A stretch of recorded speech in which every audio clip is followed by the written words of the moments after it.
Hello again. I wanted to make a walkthrough video again on missions, and I wanted to cover mission 94 on the main campaign. And this mission I've tested on all difficulties with the limits on, so I know that this strategy does work.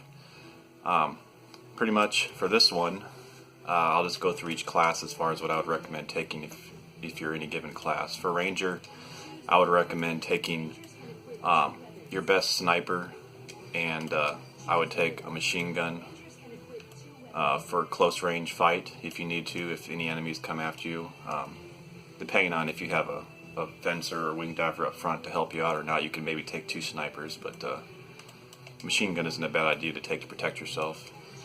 For wing diver, I would take a sniper, your best sniper, which for her, as far as her snipers, the best sniper she has is the monster. The damage of the monster is actually 3 times of what it says. So like it says 6,000 damage, but actually it's 18,000 damage, because if you look at it, the energy cost is 39%. So what it does is it takes all of your energy and shoots all at once. So if you have 100% energy, it takes it does 3 shots, because it uses 39, 39, and then 39. So it multiplies by 3, and you'll see actually 3 beams shoot out if you have full energy. Where if you have, 1/3 your energy, you'll see 1 beam shoot out, which will only be 6,000 damage. So make sure your energy is full when you use a monster, and it'll be 3 times what the damage says. Same with the level 10 monster, so that's 1,500. Anyway, I would take the best sniper, which on Inferno or hardest is Monster S, and then I would take probably a close range. I would recommend a lance, so you could take out the drones instead of a rapier, so you actually have more range to take out drones. For fencer, I would take a blast hole spear and a catapult, so that you can dash cancel around, and blast hole's pretty good for the drones. And then I would take probably a long range for the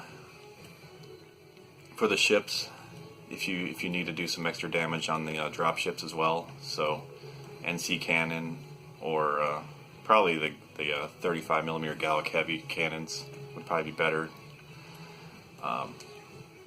And then if you're taking Air Raider, I would recommend taking it wouldn't hurt to take some shields for the drones early on, and for the walking fortress, but it's not necessary. I would say, actually, depending on who you have in front to help you out, it may be better to just take some stationary weapons, not the launchers, but I would take the Z guns or the Zera guns or the Zexar guns, of course, if you have them on Inferno, so that you can help protect if anything comes close to you. So maybe one of those and a shield, or 2 of these Z guns or Zera guns.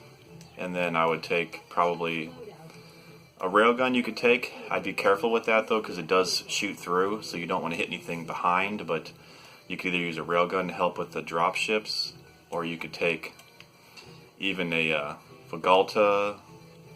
Vagalta can be dangerous too, depending. You're trying to just shoot 1 dropship at a time, so you could always take a Proteus and use the rockets just to take out the ship, or pretty much anything that you can use that'll shoot just 1 ship at a time. So probably Railgun or Proteus I'd recommend. But anyway, I will go ahead and start this mission up.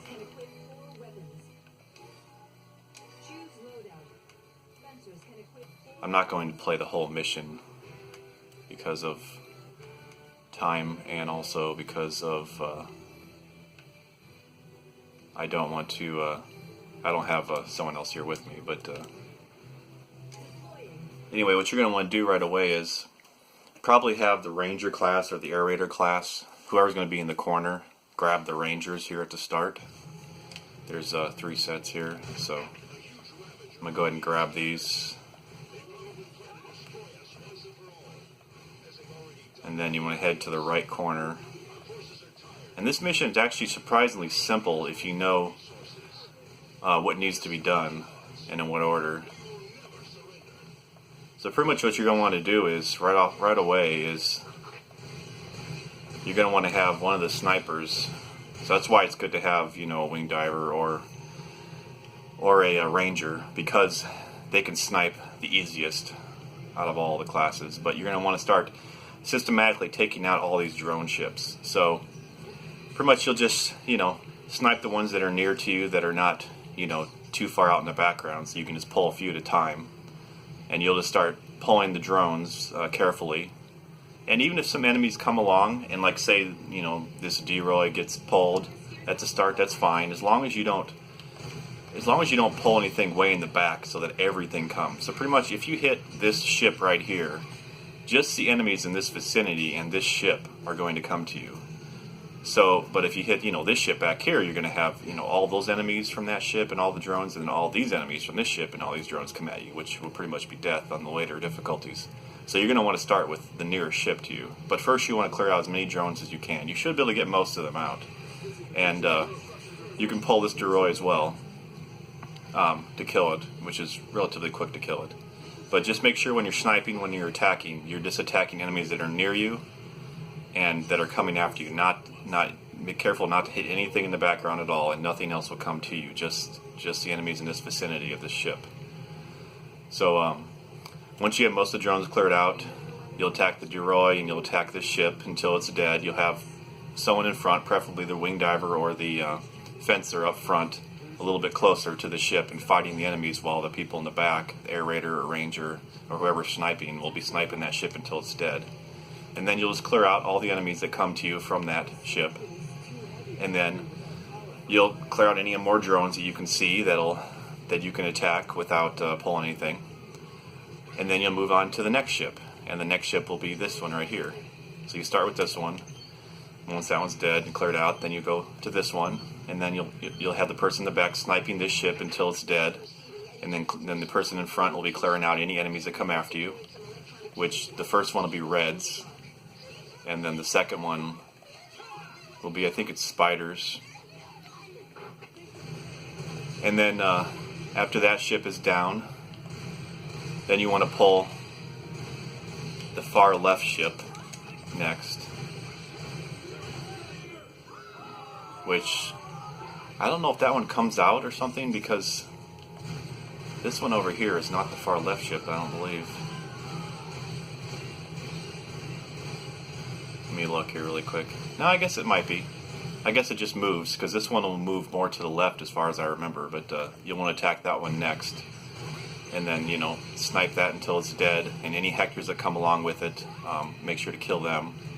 The sniper will take care of that, while the fencer or the wing diver is up front killing the silver spiders. I believe that one's silver spiders.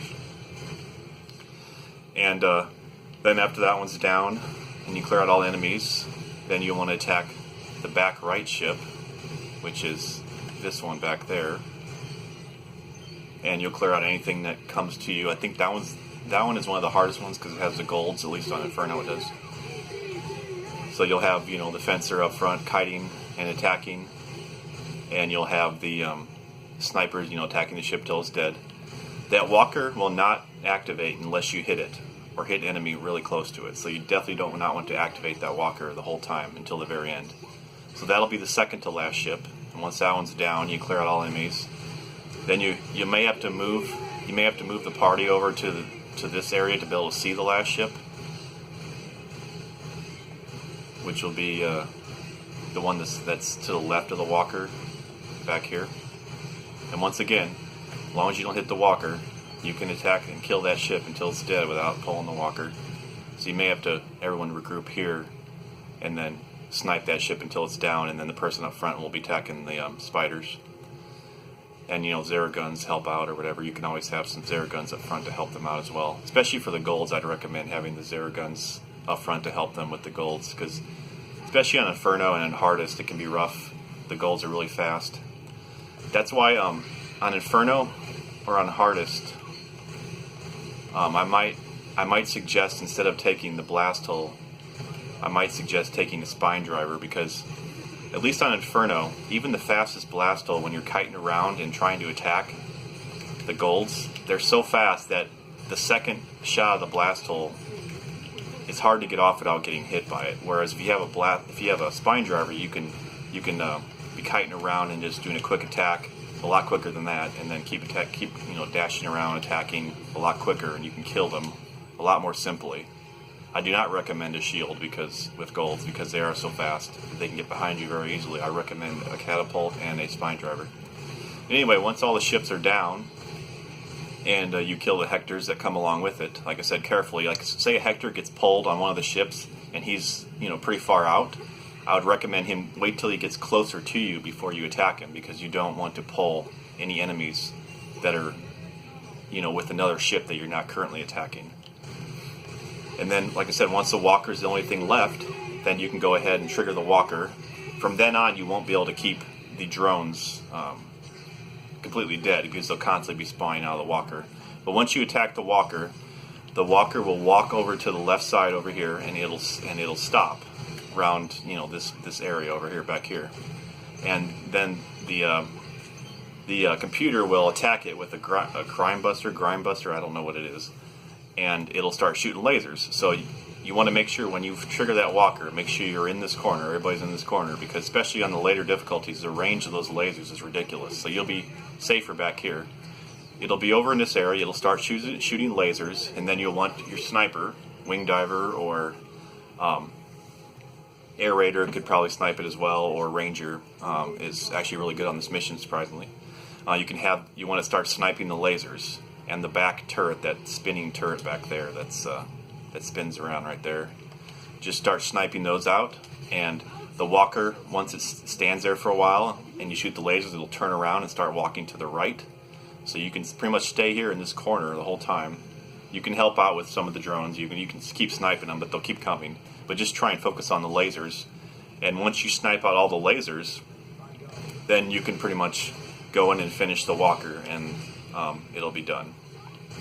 So pretty much the key to this mission is just to very slowly and systematically take out the dropships from closest to furthest, and be careful not to pull any enemies back, and you will and kill the drones as many as you can first. That's the biggest thing, because the drones will absolutely destroy you, especially on hardest and Inferno, because the fencer can't even kite. I had 35,000 health and on Inferno, and the drones just stun lock you to death. So pretty much get those out, as many as you can at the start, the drones, because those are the biggest problem.